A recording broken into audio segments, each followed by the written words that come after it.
Olá, irmãos e irmãs. Hoje no Papo Cristológico teremos aqui o padre Lucas Miranda, da Igreja Ortodoxa. Olá, Cauã. Olá a todos que estão nos acompanhando. A paz de nosso Senhor Jesus Cristo esteja com vocês. Sou o Padre Lucas, sou padre da Igreja Siríaca Ortodoxa de Antioquia, mais conhecida como a primeira comunidade considerada cristã. E vai ser um prazer estar aqui neste espaço de diálogo, junto com o Cauã e vocês, neste papo cristológico. Perfeito. Vamos começar com as perguntas aqui, padre. Eu coloquei 10 para a gente ir respondendo e com o tempo a gente vai batendo um papo sobre a Igreja. A primeira pergunta é a história e a doutrina. Qual é a origem da Igreja Ortodoxa e como ela se diferencia do cristianismo ocidental? Cauã, bom, para a gente começar a entender um pouquinho sobre a história da Igreja Siríaca Ortodoxa, nós nos remetemos ao início do cristianismo, tá? A Igreja Ortodoxa, ela, como eu tinha dito, ela é a primeira comunidade considerada cristã. Isso está escrito no Atos dos Apóstolos, capítulo 11. Então, portanto, quando veio a vinda do Espírito Santo e os apóstolos foram em missão para poder evangelizar, batizar e catequizar novas pessoas, a primeira cidade que eles chegaram foram em Antioquia, né? Em Antioquia. Então, de lá, São Pedro, que foi o primeiro apóstolo a chegar em Antioquia e começar a pregar e desenvolver ali uma comunidade, se inicia então a Igreja Siríaca Ortodoxa de Antioquia, né? E dali vários outros santos e padres importantes viveram nessa comunidade. São Paulo mesmo, está escrito também em Atos dos Apóstolos, na sua fase de conversão, ele foi introduzido na comunidade de Antioquia, né? Então, nós percebemos que a igreja de Antioquia é uma igreja de extrema importância para o cristianismo em geral, não somente no cristianismo oriental, mas também para o cristianismo ocidental. Enfim, posteriormente,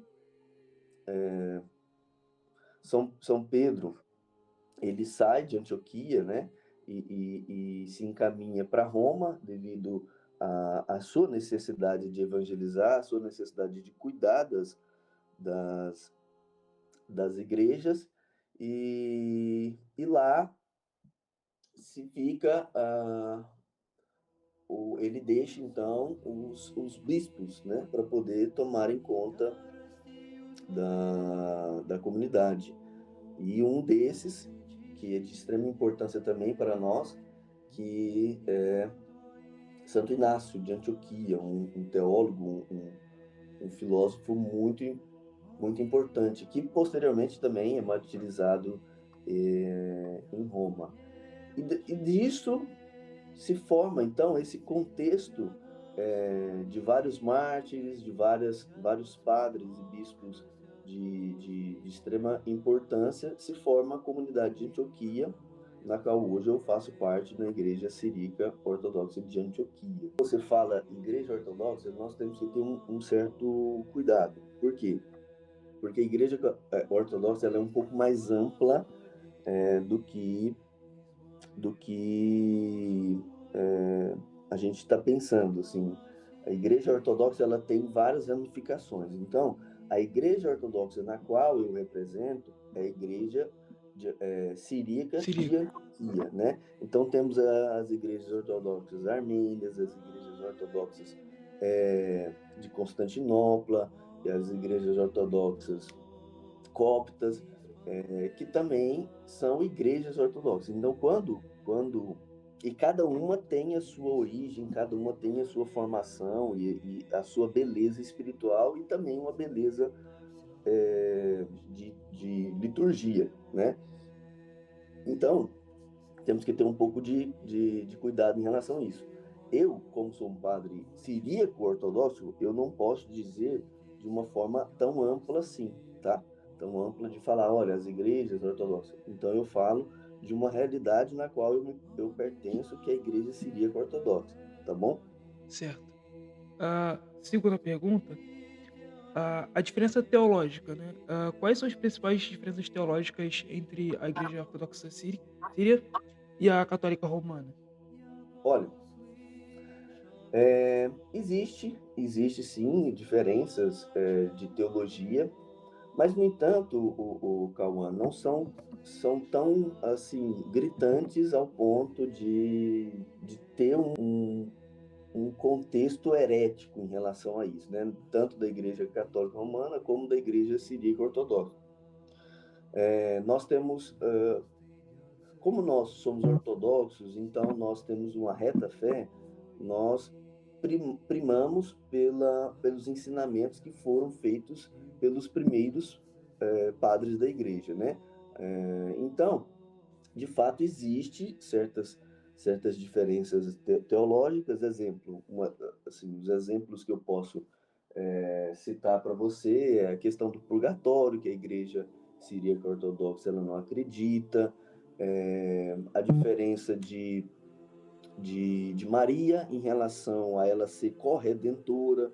A igreja ortodoxa ela também não tem essa visão. Lógico que nós acreditamos Maria como a escolhida de Deus, como mãe de Jesus Cristo, nosso Salvador. Nós temos também a devoção e a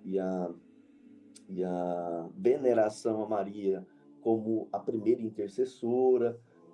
Esses âmbitos nós temos. No entanto, não temos essa coparticipação que a Igreja Católica Romana ela prega, né? Ela tem essa profissão de fé.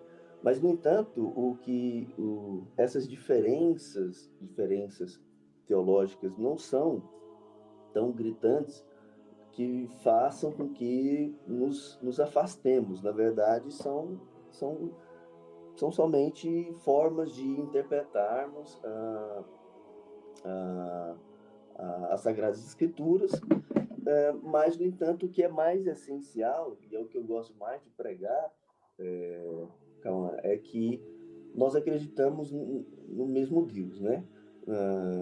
Nós acreditamos, professamos a mesma fé. Então, isso que é o mais importante. Tem um santo que se chama São Barabreu, que é um santo da nossa igreja, que ele, de maneira exemplar, ele fez muitos estudos exatamente para que a igreja siríaca possa entender essas diferenças, essas doutrinas que são antagônicas. E o resultado é que tem muito mais coisas que nos aproximam do que coisas que nos afastam, né? Eu acho que é isso que é um pouco o princípio que nós temos que preservar, né? Preservar. Mas, no entanto, assim, a nossa igreja ela é uma igreja que aceita somente os 3 primeiros concílios. Isso já demonstra algumas diferenças, né? São os 3 primeiros concílios: o de Niceia, o concílio de Constantinopla e o concílio de Éfeso. Já a Igreja Romana, a Igreja Católica Romana, ela, se eu não me engano, ela tem, se não é 21 ou 22 concílios, né? Então, um concílio é uma reunião entre os bispos no qual se organiza a igreja, né? Então, a igreja siríaca, ela professa somente os 3 primeiros concílios. E nesses 3 primeiros concílios é o que esses três nós cremos que são os 3 primeiros concílios que são os essenciais para a fé de um cristão. Então, por isso que nós professamos os 3 primeiros concílios e não os demais concílios, né? E os demais são exatamente essas modificações que eu acabei de dizer, né? De coisas que não necessariamente vão afetar a fé de um fiel ou de um membro da igreja. Outra coisa que diferencia também, Cauã, é a forma de administrar a igreja. Eu acho que isso aí que é mais diferente do que propriamente a teologia, né? Do que as igrejas professam. A igreja ela tem como princípio fundamental termos sacerdotes, ter a possibilidade de ter sacerdotes que são casados, né? Seguindo os primeiros ensinamentos da igreja. É uma diferença grande para a igreja de Roma, porque a igreja católica romana do rito latino ela não tem essa possibilidade, então a nossa igreja ela preserva isso de maneira essencial. E nós celebramos de costas para o povo, né? Nós celebramos no rito de São Tiago Menor, que é o primeiro rito datado da igreja, né? Da igreja no geral, de todas as igrejas. E além disso, nós também celebramos o, o pão, não com hóstia, mas com pão fermentado, né? É uma diferença também muito grande para as demais igrejas. Então, essas são coisas que pormenores que se fazem diferente, né? Mas, no entanto, no final, ainda são a mesma coisa. No final do fritar dos ovos, somos semelhantes, assim, em relação à Igreja de Cristo. Somos Igreja de Cristo, todas elas. Perfeito. Uhum. Passando para a parte de ícones e arte sacra, Uhum. qual o papel dos ícones, padre, na espiritualidade da sua igreja? Uhum. Olha, isso daí é de extrema importância a gente comentar, porque o que acontece? Recentemente está até tendo uma certa discussão em relação a isso, porque aqui no Brasil e também fora, em alguns países da Europa, na qual a nossa igreja tem templos com ícones e imagens. Então, assim, a nossa igreja, por tradição, ela tem a veneração aos ícones, né? O que é um ícone? O ícone é uma escrita de uma passagem bíblica de maneira artística, né? Uma pintura, uma escrita de uma passagem ou de um santo. O ícone no qual a gente olha e venera ele, a gente consegue alcançar a espiritualidade. Isso é um ícone. Só que nossa igreja, a igreja siríaca ortodoxa, ela não é iconoclasta. O que seria iconoclasta? Ela não tem aversão a imagens tridimensionais. Somente nós não temos porque foi uma questão cultural e uma questão geopolítica que fez com que nós não optemos em ter as esculturas na época, né? Na época. Então se desenvolveu os ícones.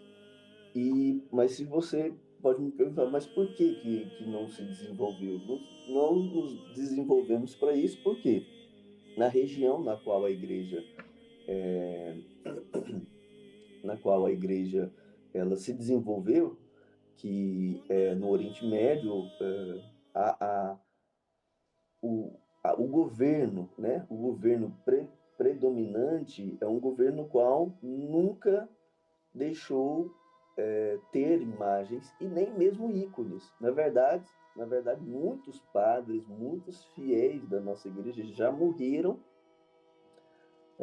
por causa de ter ícones ou imagens nas suas casas ou nas igrejas. Mas, no entanto, graças a Deus, devido a acordos, né, que a igreja com o governo conseguiu alcançar, hoje em dia essa essa perseguição ainda existe, mas, no entanto, é bem menor.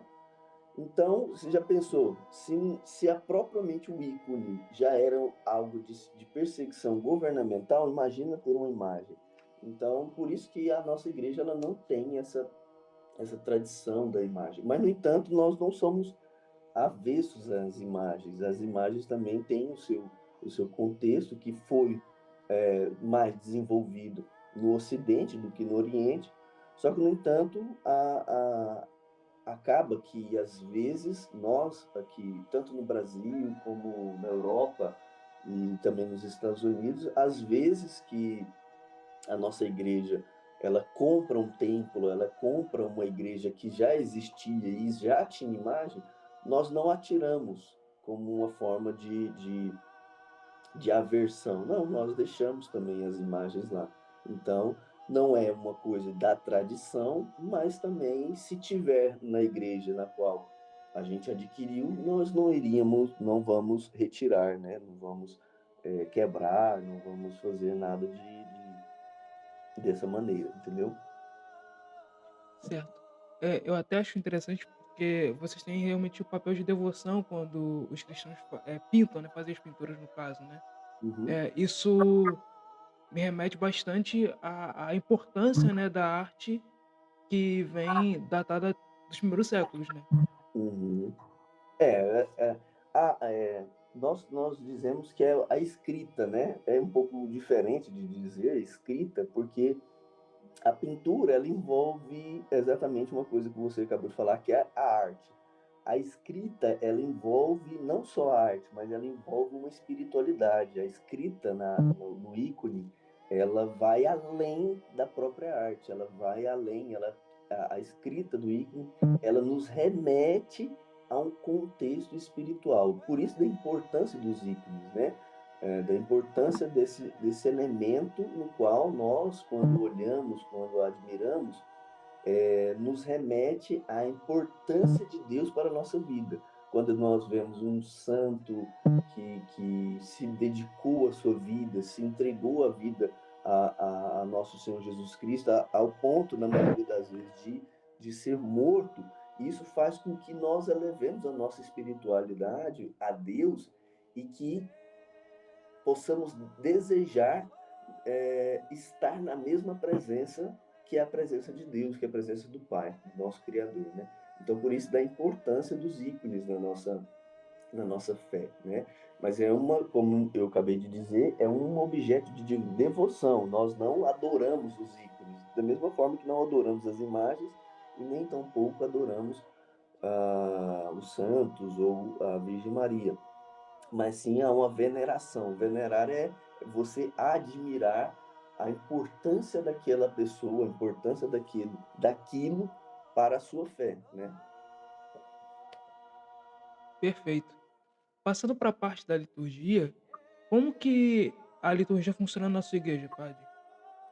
Como eu já inicialmente já tinha dito, a nossa liturgia é a liturgia de São Tiago. A igreja, na maioria das igrejas ortodoxas, como eu já tinha dito, ortodoxia se chama reta fé.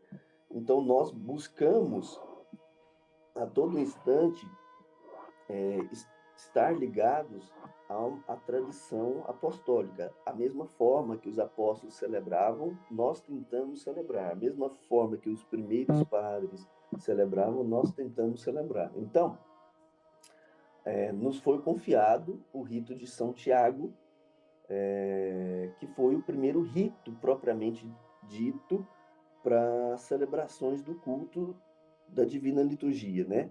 E então nós celebramos, né, nesse rito de São Tiago, que é um rito no qual é separado por três partes, né? Três partes. A primeira parte ele é feito somente o padre e os diáconos, que ajudam, né, a celebração, que é um rito de preparação, de vestimenta, mas já está contido no rito maior da Divina Liturgia da Missa. Então, temos o primeiro rito, que, que é a paramentação do padre, as orações de oferendas do pão e do vinho, que será consagrado corpo e sangue de nosso Senhor Jesus Cristo. Posteriormente, nós inicia o segundo rito, que é o rito com o povo, né? O rito que o povo ajuda, o povo participa, é um rito muito participativo, né? O padre ele faz as orações, o povo também faz as suas orações, os diáconos, que são os ajudantes, também fazem as suas orações. É um rito orante, um rito cantado, orante, voltado a, a Deus, né? Então o sacerdote ele fica de costas para o povo, não de uma forma mal educada, né? De ficar de costas para o povo, mas nós na verdade estamos todos voltados para Deus, né? Então que é aquele corpo e sangue de Jesus Cristo, então nós ficamos todos voltados para Deus, né? E isso é o segundo rito. O segundo rito ele tem subdivisões, que é a primeira, a invocação do Espírito Santo, invocação de Deus, trino, depois a liturgia da palavra, que são as orações das leituras bíblicas, consagração, profissão de fé e comunhão. Esse segundo rito se divide nisso. E, posteriormente, o terceiro rito, que é um rito de finalizar, que é propriamente a comunhão, né? Então, são três ritos que nós fazemos em um rito maior que se chama Divina Liturgia da Missa. É muito bom. Até o senhor comentou sobre a Eucaristia, né? Eu queria saber, na igreja de vocês, quais sacramentos que vocês têm, que vocês possuem? Nós possuímos os sete sacramentos, tá? Os sete sacramentos que as igrejas apostólicas possuem, nós possuímos também, normalmente, né? Porque cremos que os sacramentos foram dados, entregues por nosso Senhor Jesus Cristo. E como seguimos e somos uma igreja apostólica, uma igreja na qual segue os princípios de nosso Senhor, nós temos também, nós professamos os sete primeiros, os sete sacramentos, né? Nós temos os sete sacramentos. Passando agora para a questão do cisma, no caso de 1054, quais foram Uhum. as razões para a separação entre a Igreja Ortodoxa e a Igreja Católica? Como eu tinha te falado, existe uma diferenciação, né? A minha igreja, mesmo ela sendo ortodoxa, ela, na verdade, a separação não foi em 1054. A separação de 1054 foi a separação da igreja de Roma com a igreja de Constantinopla, que também é uma igreja apostólica, só que, no entanto, ela é de outro rito, ela é de uma outra tradição teológica, e, enfim, a minha igreja, a separação, né, essa cisão foi feita mais ou menos assim, em 450, que foi no concílio de Calcedônia, né? De Calcedônia, quando houve um debate muito intenso sobre a visão da cristologia, né? A visão de Jesus Cristo.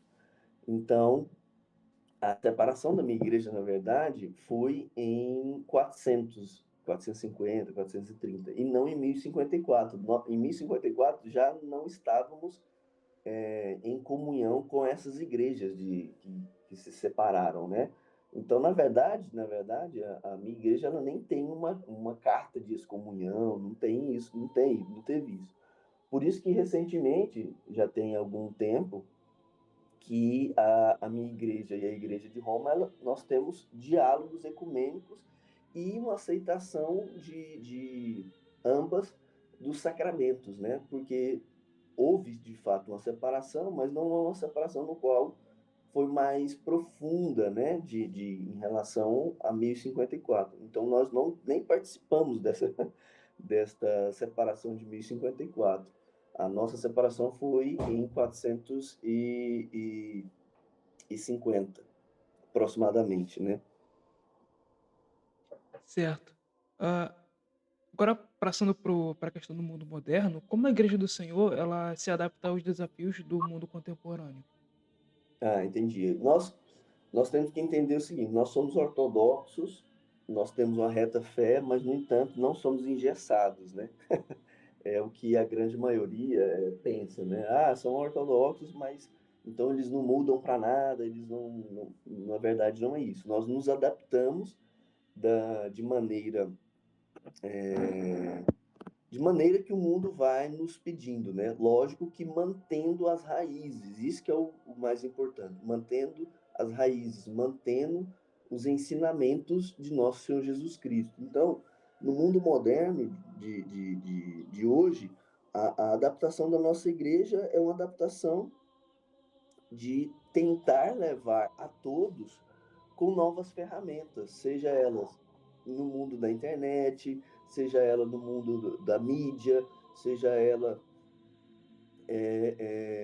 enfim, todas as ferramentas que o mundo moderno nos propicia, né? Nos propicia a divulgar nosso Senhor Jesus Cristo. Então, nós nos adaptamos nesse sentido, não no sentido de modificar a nossa fé, porque a nossa fé ela é muito bela e muito rica para que possamos modificar, não há essa necessidade. O que nós fazemos no mundo moderno é mostrar de maneiras diferentes o quanto que Jesus, nosso Salvador, ele pode modificar a vida daqueles que estão nesse mundo, né?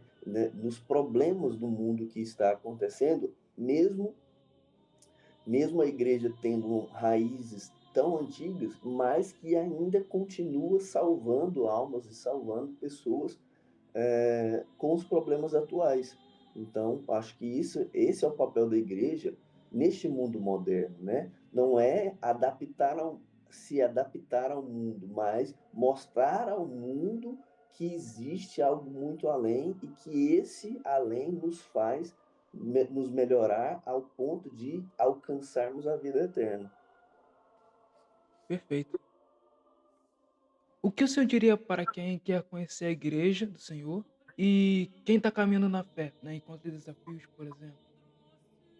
Olha, o que que eu digo para aquela pessoa que quer conhecer a igreja siríaca ortodoxa? Eu digo que seja bem-vindo.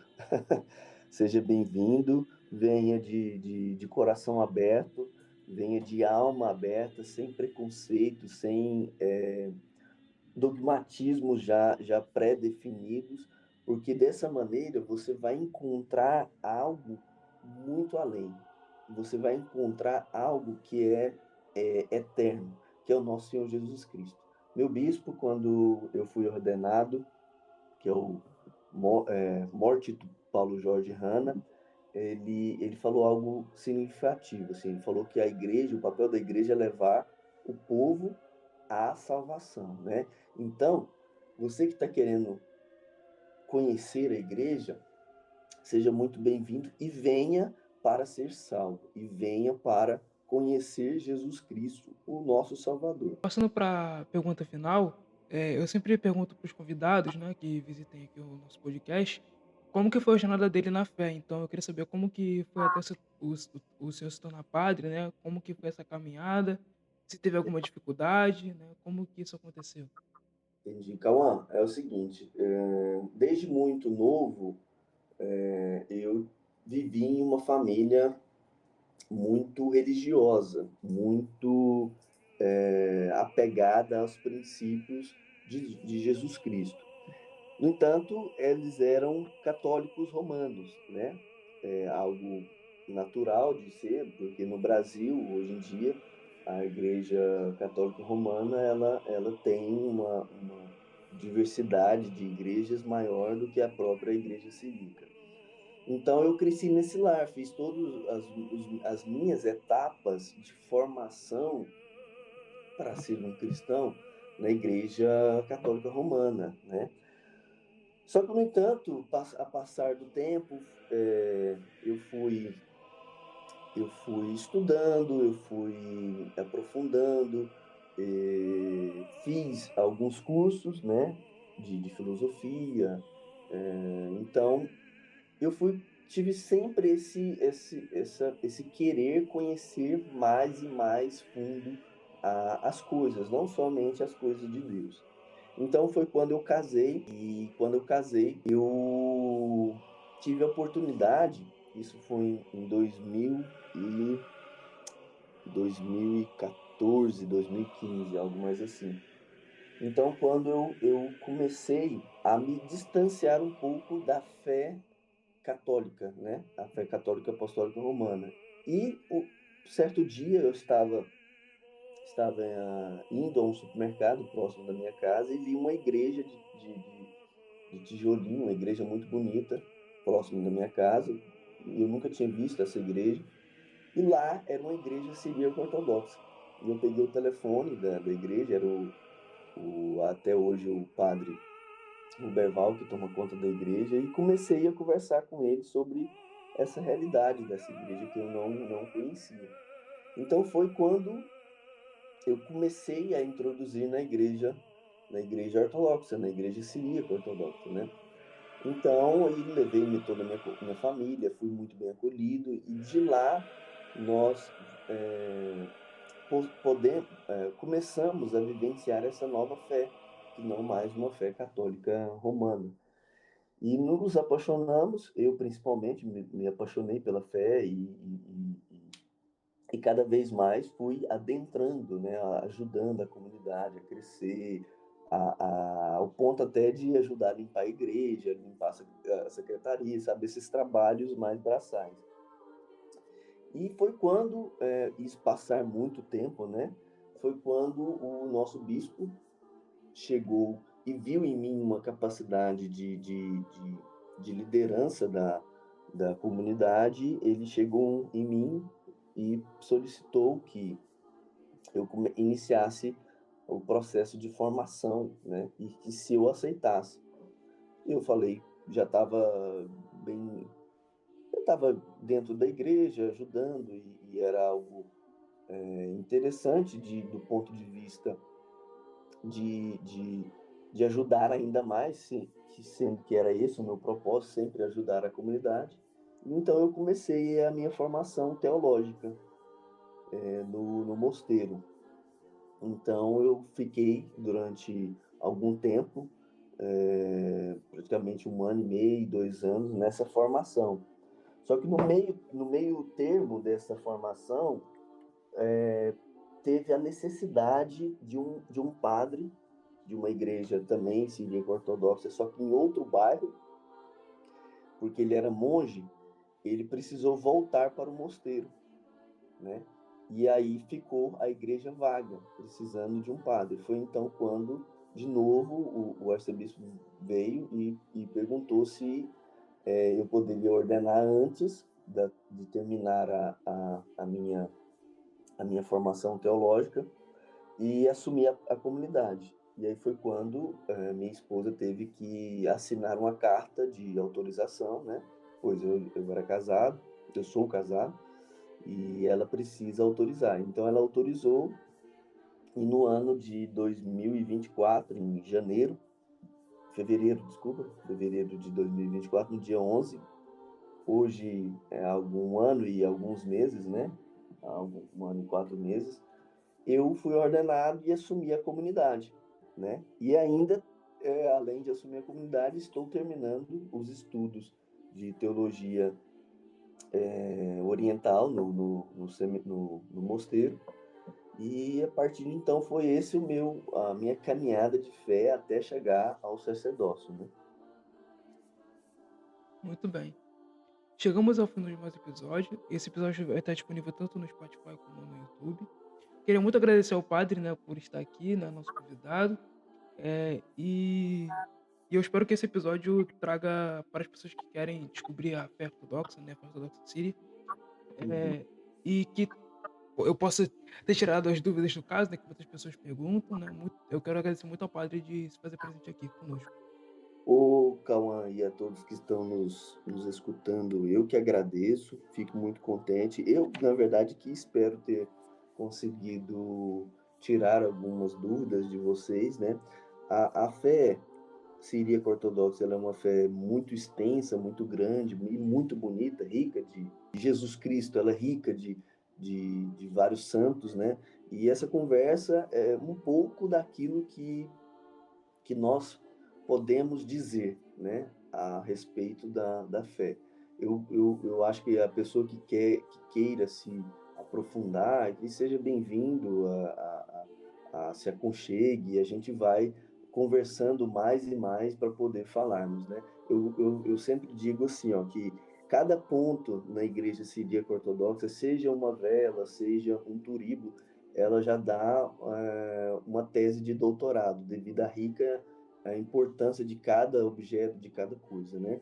Então eu espero que eu tenha conseguido levar para vocês um pouco dessa rica tradição, né, da fé siríaca ortodoxa. E que convido a todos que possam conhecer um pouco, né, conhecer e vivenciar essa fé, tá bom? Certo, muito obrigado. Que a paz seja com todos. Amém. Amém, que Deus abençoe cada um de vocês. Ele que é Pai, Filho e Espírito Santo, único Deus verdadeiro. Amém.